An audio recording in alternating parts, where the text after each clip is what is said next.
You want me to watch your kids? That's okay. All right, so phasing is you can't speak. It doesn't mean not to interact and speak with them. If you get at a point in your life, if we go back on shutdown and you're back home and you got nothing to do and you happen to be a reader, get the book Ghost Boy. Ghost Boy is a young kid who had some sort of brain cerebral event, ended up in a nursing home because his parents couldn't care for him. And about 8 years after he was in the facility, he woke up from a semi-comatose state. And he told his family all of the discussion that had gone around him in the facility, in the nursing home. Told them about which staff member physically abused and sexually abused him. It's a fascinating book, but he literally wakes up and had all the awareness, even though he did not speak for years. So again, I want you to have that healthy conversation about eating, about what you're wearing, about the weather outside, and the sun is shining and it's beautiful and it's 76 degrees, and not assume that no speech means no hearing and that no speech means no comprehension, because it absolutely doesn't fit, okay? Just because they can't speak doesn't mean they don't process everything. We had a lady at the facility who had a stroke, lost her speech center. She had an amazing husband who came to see her every single day. And one day he brought a bunch of National Geographic magazines. He goes, she really liked these before the stroke. I figured I'd bring them. And so we put her in a wheelchair and we put the magazine up on the table, on the tray, and she started going through the magazine. And if she was on a picture page, just a couple seconds, she'd turn it. If she was on a word page, she was on it for an appropriate amount of time that you think she's reading it. I'll never know. I'll never know what she was doing.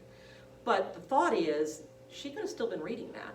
And again, if we think about what they might want, what they might need to ultimately keep them as far up this hierarchy as we can, all the way until their death. 6 days before my mother passed away, we just lost her last summer.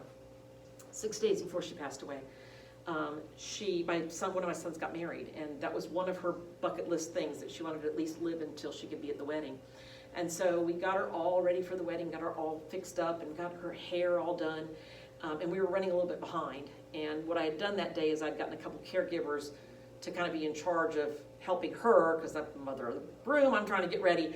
And so we get her all ready, she looks amazing, and we get in the car, and we're about halfway to the venue, and my mom goes, "The ladies didn't do my makeup."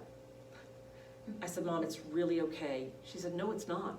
I said, "Mom, it is okay." I said, "I'll tell you what, I'll text the caregiver, ask them to go back to the house and get your makeup, and get there at the venue, and they can run you in the bathroom and get your makeup on real quick before the wedding."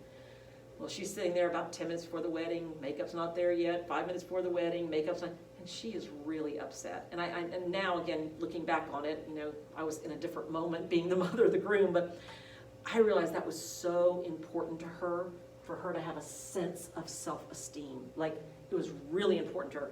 So the caregivers got there about 2 minutes till, and they did a very quick version of makeup. But that was important, and we don't think about that. We just think, you're trying to be alive to be at your grandson's wedding. What are you worried about makeup for? She was dead 6 days later. And so just be aware that the mind is really working in ways that we will never totally understand. And we need to treat all of these individuals with communication that would be what you would have with anybody that you're talking to about any events of the day. Now, the last piece of the chapter, that the chapter even has trouble talking about, is the barrier of sexuality.